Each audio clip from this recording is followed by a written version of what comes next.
രക്തസാക്ഷികളുടെ നാമത്തിലുള്ള LDF അംഗത്തിന്റെ സത്യപ്രതിജ്ഞ റദ്ദാക്കി വീണ്ടും സത്യപ്രതിജ്ഞ ചൊല്ലിച്ചു. ചാലക്കുടി നഗരസഭയിലെ 5-ാം വാർഡ് കൗൺസിലറായ നിധിൻ പുല്ലന്റെ സത്യപ്രതിജ്ഞയാണ് റദ്ദാക്കിയത്.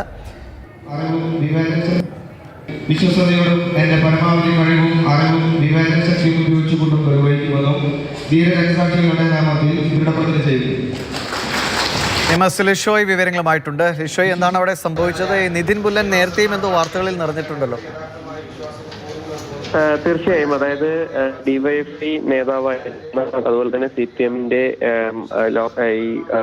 ഈ ചാലക്കുടിയിലെ നേതാവുമായ നിധിൻ പുല്ലൻ ഈ തെരഞ്ഞെടുപ്പിൽ മത്സരിച്ചിരുന്നു, വിജയിക്കുകയും ചെയ്തിരുന്നു. ചാലക്കുടി നഗരസഭയിലേക്കുള്ള തെരഞ്ഞെടുപ്പിലാണ് മത്സരിച്ചിരുന്നത്. ഈ തെരഞ്ഞെടുപ്പ് മത്സരിച്ചതിന് ശേഷം ഇന്നാണ് ഈ സത്യപ്രതിജ്ഞാ ചടങ്ങുകളൊക്കെ തന്നെ നടന്നത്. സത്യപ്രതിജ്ഞാ ചടങ്ങ് നടന്ന സമയത്ത് രക്തസാക്ഷികളുടെ നാമത്തിലാണ് LDF അംഗമായ ഇദ്ദേഹം സത്യപ്രതിജ്ഞ ചൊല്ലിയത്. ചാലക്കുടി നഗരസഭയിലെ 5-ാം വാർഡിലെ കൗൺസിലറാണ് നിധിൻ പുല്ലൻ. സത്യപ്രതിജ്ഞ റദ്ദാക്കിക്കൊണ്ട് ഉടനടി തന്നെ വരണാധികാരി ഇദ്ദേഹത്തോട് കാര്യങ്ങൾ ധരിപ്പിക്കുകയാണ് ഉണ്ടായത്.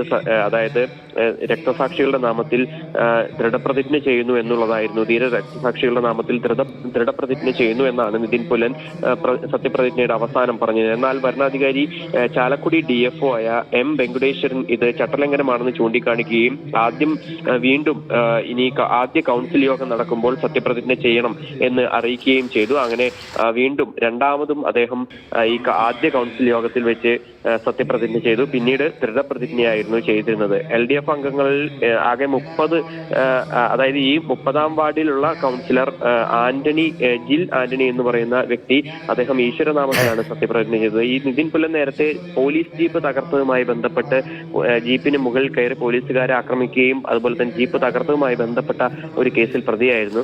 അതിനുശേഷം പിന്നീട് അതിൽ നിന്ന് അദ്ദേഹത്തെ കുറ്റവിമുക്തനാക്കുകയും ചെയ്തിരുന്നു.